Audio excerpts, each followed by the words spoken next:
here of kicking off the speech parade. I'm promising to set a low bar for the rest of our speakers here, so don't hold me to a high standard. I want to start off just by expressing my gratitude to Louis and Vasiliki for thinking of me and asking me to get up here and say a couple of words. I assume you guys asked me to do this because of really the depth of experience and wisdom that I have when it comes to marriage, having been married myself for a whole 7 months and 2 weeks now, so I have a lot to share. I'm also grateful for the opportunity to redeem myself in front of many of the folks from Scranton here. My last time in this town was 2012. I came here for St. Ubaldo Day, and I have zero recollection of the events from that weekend, but I'm very sure that my 22-year-old self owes an apology to many people in this town for his behavior, so I promise I'm going to try to do better this weekend. It's actually been, it's been fun to kind of reminisce a little bit on how much has changed and evolved since that summer. So back in 2012, Louis and I were living together that summer at Haverford. We went back to school over the summer. We got an apartment together. We were working the same internship together, so we would commute every day into Philly, and then we would drive back together. We would go work out and train for basketball at the end of the day, and then we'd go cook our meals together. We'd eat together. We were spending like every minute of every day in each other's presence, and even on the weekends, like we would go grocery shopping. We went to the same Whole Foods every Sunday, and I think we became regulars at that place. So much so that one Sunday, one of the cashiers was like, "Oh, it's great to see you guys again. You're such a cute couple. We love seeing you together." And we were very happy to accept the compliment. We never corrected them. We kept going back there, and we played into it for a few weeks. But in many ways, that summer was kind of a prelude for what really would be the next decade of our lives. After college, we went to work at the same company together. We stayed in Philly. We did try living together again as roommates for 1 year. So we got an apartment in Chinatown with our friends Brett, Jeff. But this was right around the time when Louis was just starting to develop his sense for fashion and his interest in aesthetic design and preferences for the home decor, and plants started showing up, and it became important kind of what the space looked like, and that didn't really jive too well with my preference for leaving used cereal bowls and empty water bottles all over the apartment. So after that year, we decided, living a couple blocks away from each other in Philly was a close enough proximity. But those next 10 years, we really bonded and I think evolved together, not just as friends, but really as brothers. I think of Louis today as a brother. I love him like a brother, and we built a bond that I think is impossible to break. And we over those years, we talked a lot about how important it was to us to try to maintain that type of bond in the years to come. And we talked about how, the typical trajectory, if you kind of leave things to inertia, can be that, friendships can start to fade. People pair off, they get married, they have children, they have families, and it's possible for friendships to get deprioritized. And we talked about how we wanted to be intentional about avoiding that and making sure that didn't happen, not just for each other, but for really our kind of whole community of friends, a lot of people who are here today. And so we had plans there, and then V showed up, and all of that was ruined. No. In all seriousness, V's arrival, she was quick to integrate directly into Louis's community of friends and family. She became close with really all of Louis's friends, and I know she became close with Louis's family as well. And for me, my relationship with Louis evolved into also having a friendship with Vasiliki and a friendship with three of us. And we became very close, spending a lot of time together in Philly over the years.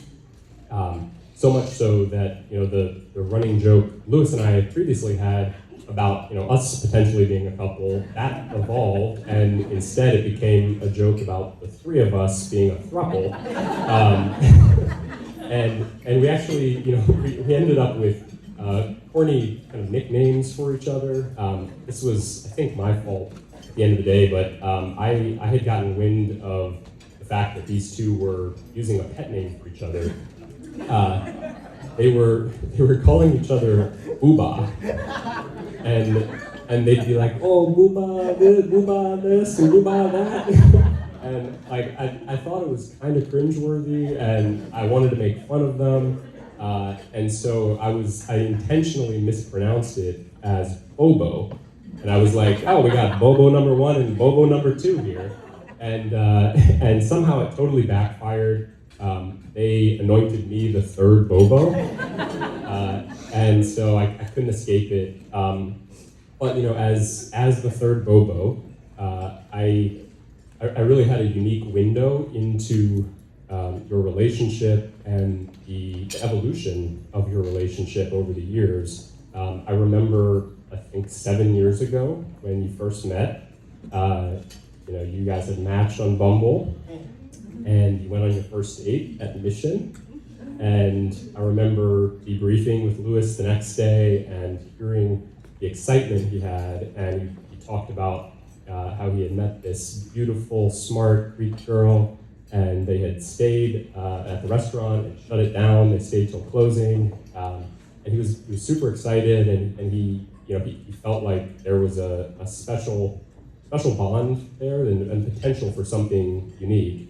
And at the same time, I think there was some ambivalence as well.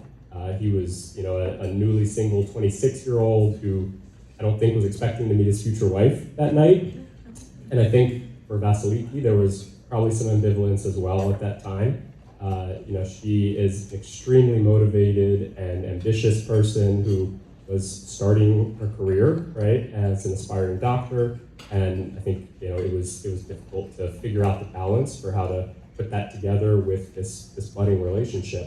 But over watching these two over the years, I had the chance to see them go from being these 20-somethings who didn't know what they wanted out of life and were kind of figuring it out, to the adults that they are today, who have 100% conviction, I think, in choosing each other as life partners and making a commitment to each other. I think the fact that we're all here today is a testament not only to the love and the excitement that they have for each other, but also to the fact that they spent these 7 years like really learning each other, understanding each other, kind of battle testing the relationship and figuring out how to best support each other through some pretty challenging times along the way.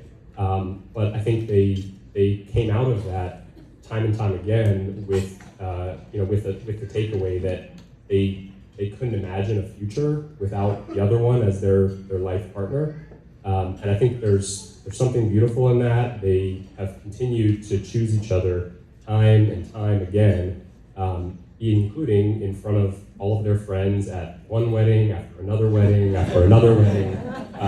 But in all seriousness, I think we love the fact that these two create opportunity to bring all of their community and their people together. It's something that is really amazing about the two of them. They create great community and create family. And so with that, if you guys could all join me and raise a glass, a toast to the Bobos and the amazing community and family they've created. I'm extremely grateful to have been a part of the past 7 years, and I'm really looking forward to seeing how you guys evolve as a couple and in married life in the years to come. I love you both. Thank you.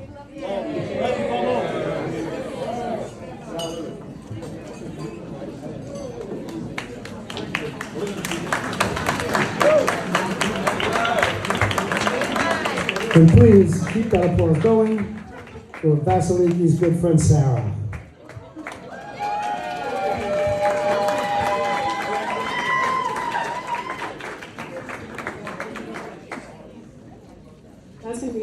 swallow, Eli. Good evening, everyone. It is such an honor to be here with you all tonight, celebrating the marriage of Vasiliki and Louis, two of the most special people I've ever met. My name is Sarah, and I had the privilege of being Vasiliki's roommate for 8 years during our medical training.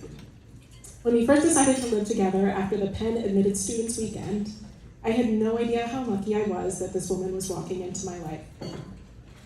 We initially bonded over our shared love of dancing and food, but our friendship quickly blossomed into a much deeper, lifelong connection.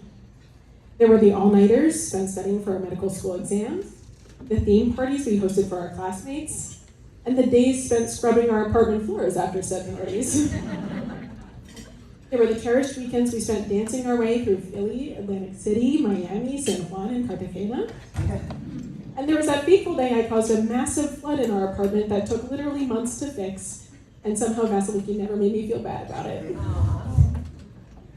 More importantly, there were the countless vulnerable conversations on our couch about big life decisions, like what medical specialty did we want to choose, about family, and about heartbreaks. Vasiliki has this incredible way of making you feel like your problems are indeed the most important thing in the world right then, and she has nothing else to do except listen and support. I know many of you in this room have experienced that about Vicky. You also are familiar with her joyful personality, her beauty, and her unbelievable humility that cloaks her formidable intelligence. But perhaps we're less familiar with how persistent she gets when she sets her mind to something.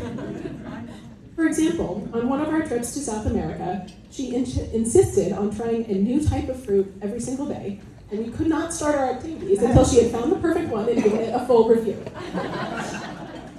As another example, she wouldn't admit to the rest of us that she and Louis were officially dating until he asked her first, which took like 6 months into their relationship.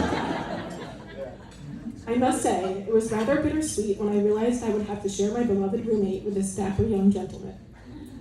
My first impression of Louis was right before what I think was maybe their third date, when I spied him nearly jogging down our block with 2 coffees in hand, so eager in anticipation of spending that Sunday morning on a stroll with Vasiliki.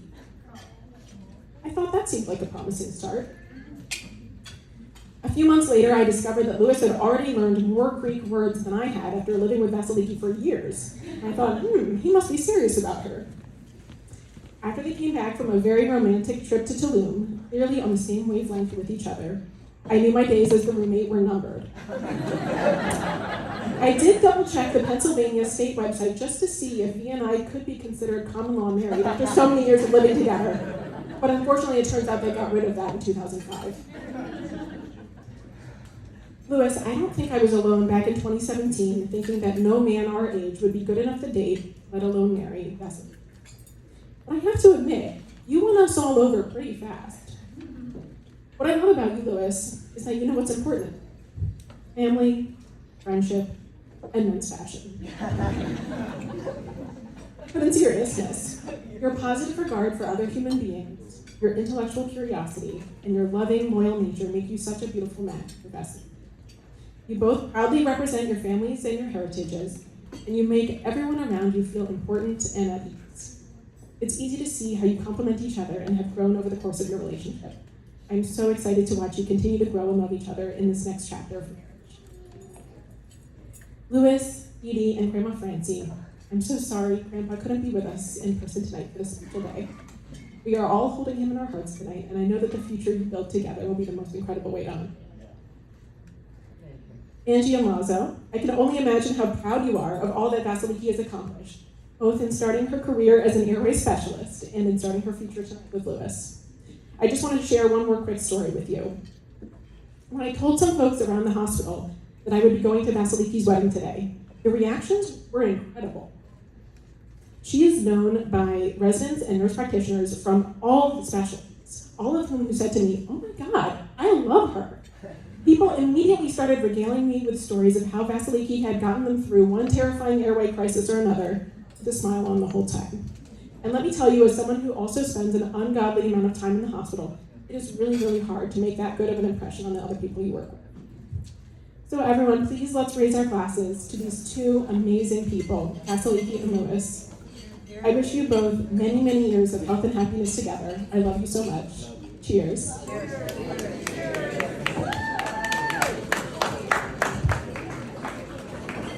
We have another round of applause for Sarah, please. And please keep that applause going for Lewis's close friend, Bobby.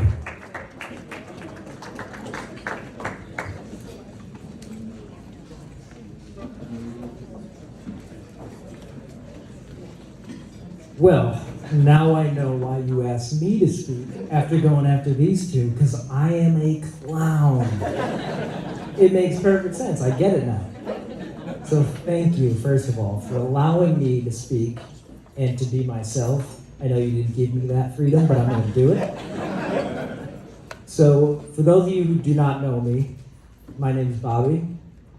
And Lewis actually officiated my wedding in this very building about 4 years ago. He gave an unbelievable speech. He basically wrote a thesis and met with my entire family, with my wife's entire family, spent months and months. There wasn't a dry eye in the place. My speech is going to be nothing like that. Chapter 1.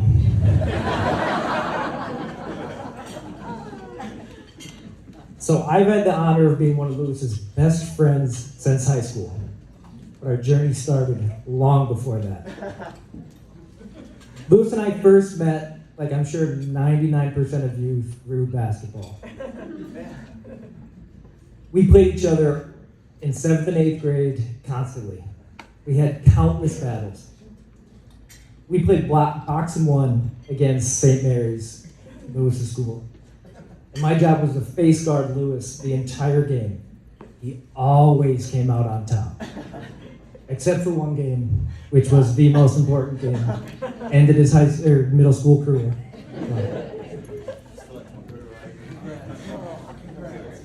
I was supposed to hate this kid. He was the only guy I couldn't stop. On the court, he was loud, intense, and far too hairy for any 13, 14-year-old kid. But god damn was he so good. I truly wanted to hate him, but I couldn't. I wanted to be him. I'll never forget, after one of the many games we lost to St. Mary's, JJ included, on the way home, my own mother in the car, she says, "Oh, that Cipriano boy is so handsome. If I was in 8th grade, I would be in love with him." I'm like, Christ, Mom, he just put up 30 on me. Can you not tell him how much better looking he is than me, too? Even my own brother, who's over in the corner there, he was a senior when we were freshmen. And the very first big party of the year, not me he doesn't invite, he invites Lewis.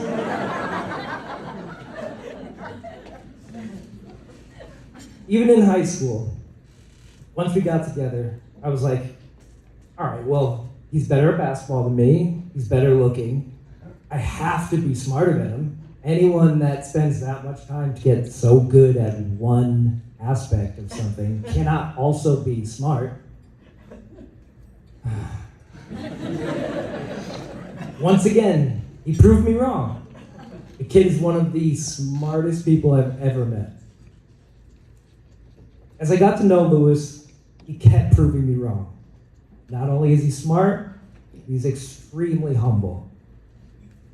Not only is he talented, but he is one of the hardest working people that I know. He's not only a great friend, he's the center of his family, excluding Gigi. There are so many aspects of Lewis that I love. And as we near almost 18 years of friendship, I'm still constantly finding new things that I love about him. Speaking of love for Lewis, let's talk about Vasiliki. I thought Lewis was smart, humble, and hardworking. Lewis has nothing on Vasiliki. When Lewis first told me about Vass, he said her full name, and I looked him dead in the eyes and I said, God bless you. I am not a very cultured man. I have not heard such an exotic name. It's beautiful, but I didn't know what he said.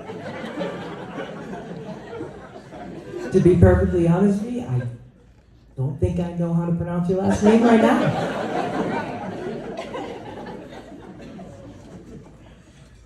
Vass entered Lewis's life, and I could tell they had something different. She brought a new side of him that I've never seen before.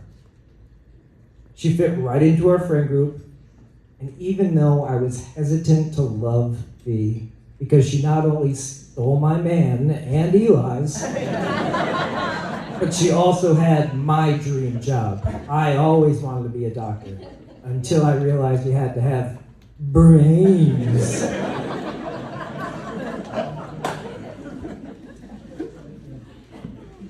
But I ended up falling for her charm. The same thing that Lewis did. Chapter 2. As time went on, we started to see how well they complemented each other. And I couldn't be happier and more honored to be standing here celebrating you both. It's an honor to watch your love unfold, and I can't wait to see what the future holds for you both. Or shall I say, what our futures hold, because I'm going to be living with you guys. We all know your house is going to be huge. You can fit me in there. I'm small. So anyway, let's raise our glasses to Lewis and Vasiliki. Cheers. Let's get this party started.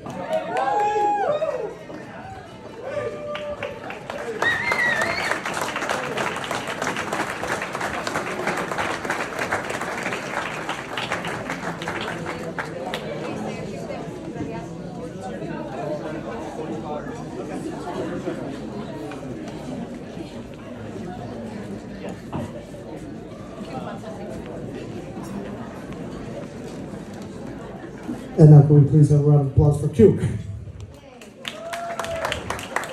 Family to the room.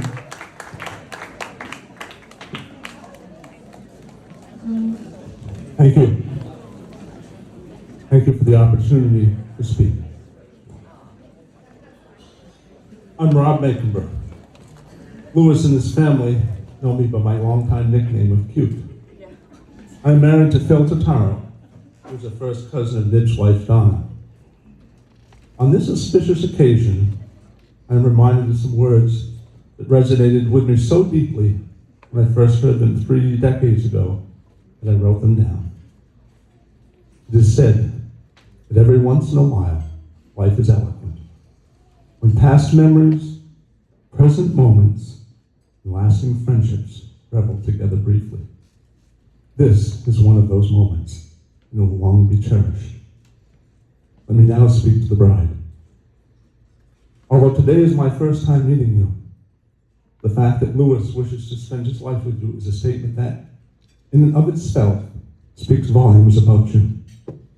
I have long believed that love is the most powerful and important thing of all in this thing called life, and that it is in sharing with others that makes life truly meaningful. Indeed, love is the one word that obviously best describes what today is all about. That is why we are all here, at this very place, at this very minute. Your love for Lewis and his love for you, and the love that all of the people in this room have for both of you. That you and Lewis have found each other and decided to travel together on the road of life makes me extremely happy. You see, as my young friend Lewis grew into adulthood, I said many silent prayers of the heart they would find an outstanding human being with whom to join hands and march forward together in unison into the future. Hence, when I learned that you and Lewis were engaged, if it is possible to both smile inside and out, I did so at that moment. I first met Lewis at a family funeral when he was in elementary school. I had heard that he was a serious student and passionate about basketball. In that initial meeting, we immediately bonded through a conversation about hoops and Hardy Boy books. Since then, Louis and I have shared numerous times together at family gatherings, had many meaningful conversations about a wide array of subjects, and played some very special games of one-on-one together on the basketball court. Other than one game when he was a senior in high school, Louis is undefeated in our competitions. But once he got to college, the best I could do was try to keep the game close. However, I still look forward to our next rematch on the court with all of my heart, even if the disparity of the score widens. Louis, I venture to say that I echo the feelings of your many beloved family members when I say that I am proud beyond measure of the person you are. In fact, I can think of no greater tribute than to tell you straight from my soul to yours that I have several nieces that are not yet married, and I hope each one of them one day marries a person as fine as you.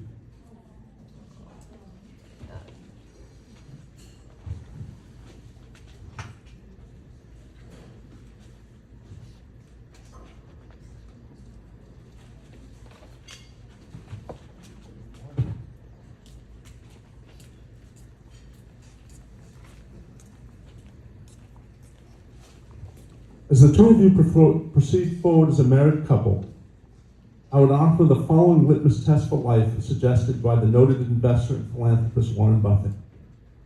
When you get to be my age, you'll really measure success in life by how many of the people you want to help love you actually do love you.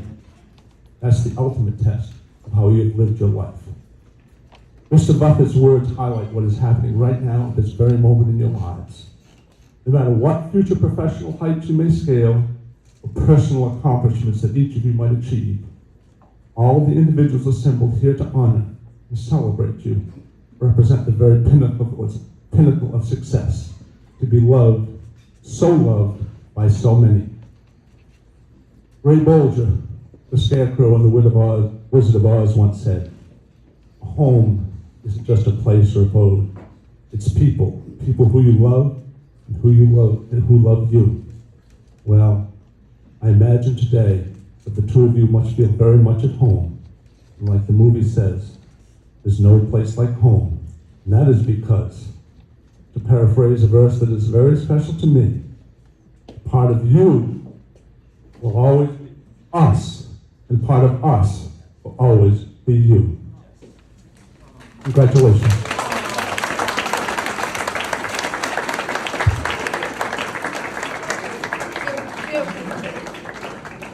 Now, can we please have a round of applause for Vasiliki and Lewis?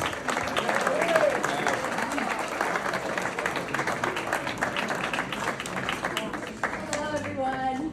Just a quick word here to say just how absolutely overwhelmed we are with joy and gratitude to see literally all of our favorite people in one room here to celebrate with us.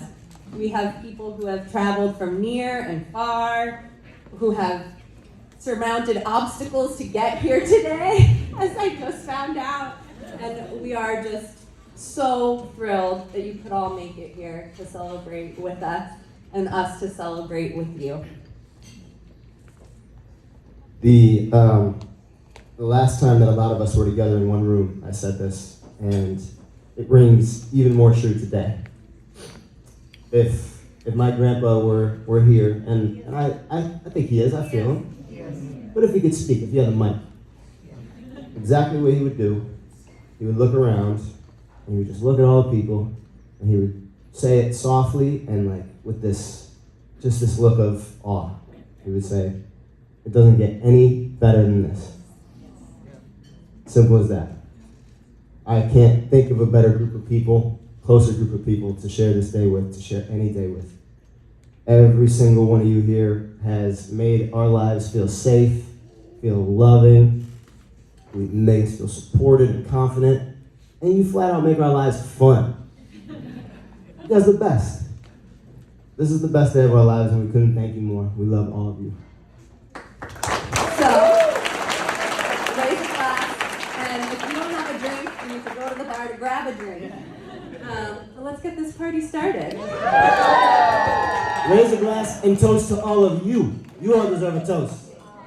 Yamas.